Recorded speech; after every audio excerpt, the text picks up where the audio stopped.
¿Quién fue realmente Cleopatra? La legendaria faraona es conocida por utilizar su sabiduría política y su considerable encanto para ganar poder. Pero, en verdad, es poco lo que se sabe con certeza sobre su vida. Cleopatra, una de las pocas mujeres que gobernaron el antiguo Egipto, estaba destinada a ser la última de su dinastía.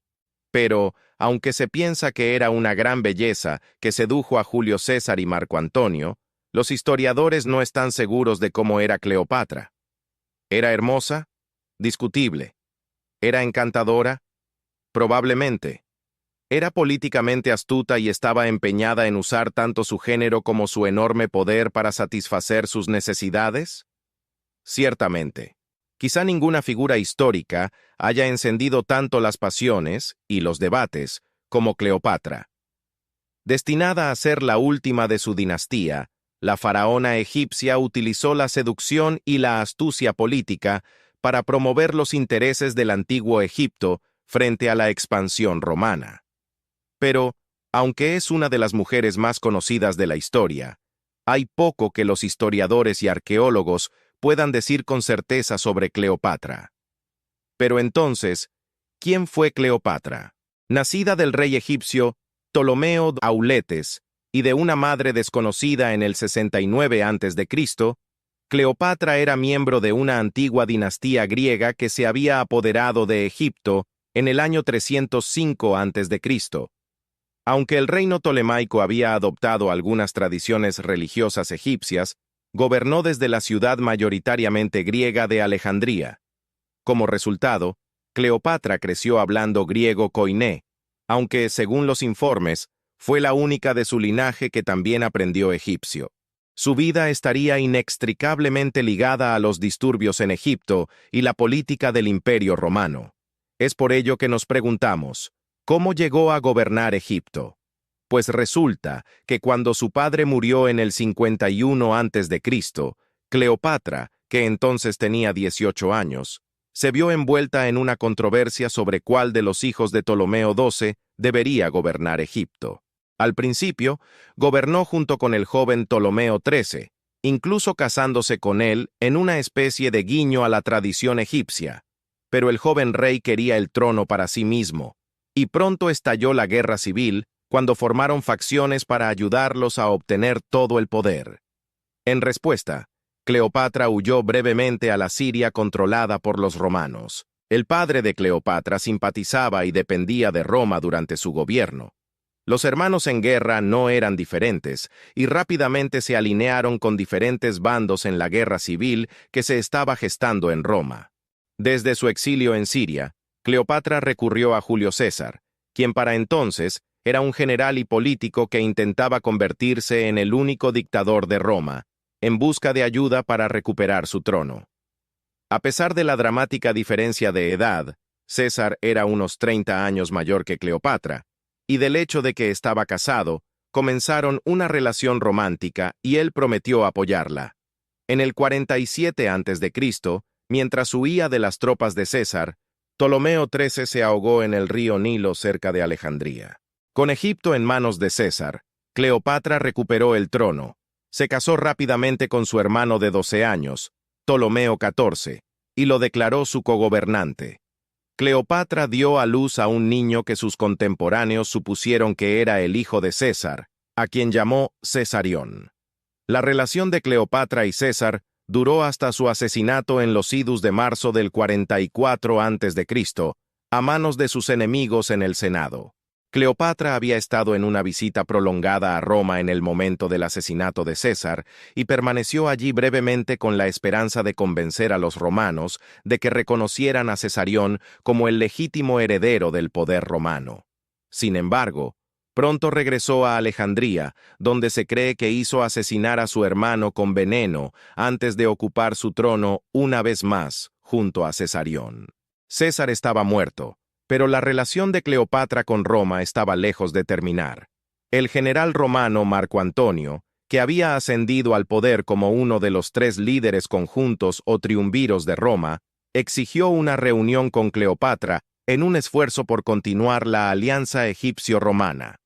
Ansiosa por mantener la estrecha relación de Egipto con Roma, Cleopatra viajó a Tarso en la actual Turquía para encontrarse con él, en el 41 a.C. Se cree que Cleopatra llegó a Tarso con gran estilo en una suntuosa barcaza. Cleopatra invirtió sus excursiones en el océano con trajes cuidadosamente elegidos, asociaciones divinas, telas y joyas caras, música y esencias exóticas, escribe la historiadora del arte Diana E. Kleiner. La faraona pretendía impresionar, y funcionó. Casi de inmediato, inició una tórrida relación amorosa con el casado Antonio, quien se mudó a Alejandría para estar con ella. Pero el enamoramiento de Antonio con Cleopatra y los supuestos excesos de su vida en la sede del poder egipcio llevaron a la caída de ambos. El gobernante romano se sumergió en una guerra abierta con sus cotriunviros y su propio pueblo, a quienes les molestaba lo que veían como la influencia de Egipto en los asuntos romanos. Después de una batalla en el año 30 a.C., la reina egipcia se dio cuenta de que las tropas de Antonio se dirigían a la derrota total. Así que se atrincheró en su mausoleo real y le dijo a Antonio que planeaba suicidarse. En respuesta, Antonio se apuñaló y finalmente murió en sus brazos. Cleopatra intentó negociar con Octavio, el antiguo cogobernante de su amante, pero cuando se dio cuenta de que él tenía la intención de llevarla cautiva y exhibirla por las calles como premio, volvió a atrincherarse en su tumba con algunos sirvientes y se suicidó, probablemente con veneno. El gobierno de su dinastía había terminado, y Roma se apoderó de Egipto. Lo que no sabemos de Cleopatra es el método real que utilizó para quitarse la vida.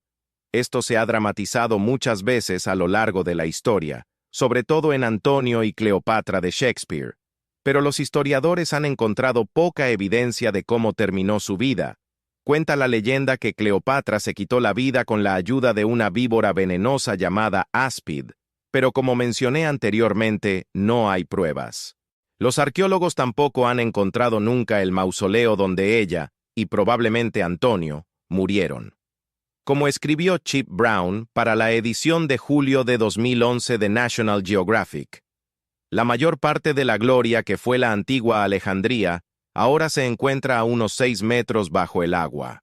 Tampoco hay forma de medir la precisión de las representaciones históricas de la reina, que son profundamente contradictorias y muestran los sesgos de su tiempo. Algunas monedas existentes muestran a Cleopatra como una mujer de aspecto sencillo, mientras que otras representan una imagen especular de Antonio, lo que refleja las opiniones de sus creadores sobre la relación de la gobernante con su amante romano.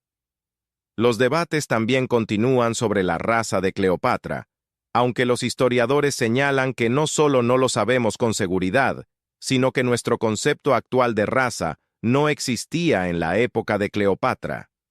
Las fuentes escritas sobre Cleopatra también son escasas. La biblioteca de Alejandría fue destruida varias veces, llevándose consigo relatos contemporáneos de la faraona.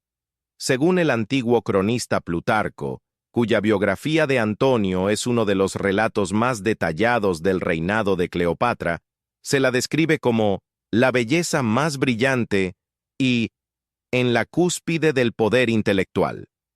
Pero escribió sobre la reina egipcia cientos de años después de su muerte, y aportó un punto de vista decididamente romano a su trabajo sobre la reina.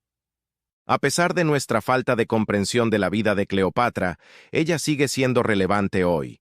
Se ha ganado una reputación casi legendaria como política astuta, con una capacidad casi sobrehumana para seducir. Aunque lo primero era casi seguro, es posible que nunca sepamos por qué algunos de los hombres más poderosos del mundo sucumbieron a los encantos de Cleopatra.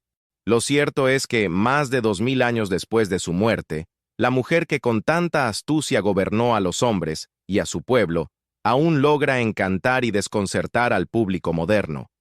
Espero que te haya gustado esta historia, que ha tratado de tocar un punto de vista más real de quién fue realmente Cleopatra. Aunque recuerda que la historia es subjetiva, porque su objetividad se diluye en el tiempo, y en este caso, se diluyó tras los incendios de la Biblioteca de Alejandría. Si te gustó el video, por favor, recompénsanos con un like, y si te gusta el contenido del canal, apóyanos suscribiéndote para que nos ayudes a crecer. Me gustaría leer tus comentarios sobre este tema, saber tu feedback al respecto, si estás de acuerdo o no con lo planteado en el video. Otra forma de apoyarnos es compartiendo este video a familiares y amigos para que conozcan este punto de vista sobre la vida de una de las reinas más famosas de la historia. Hasta la próxima.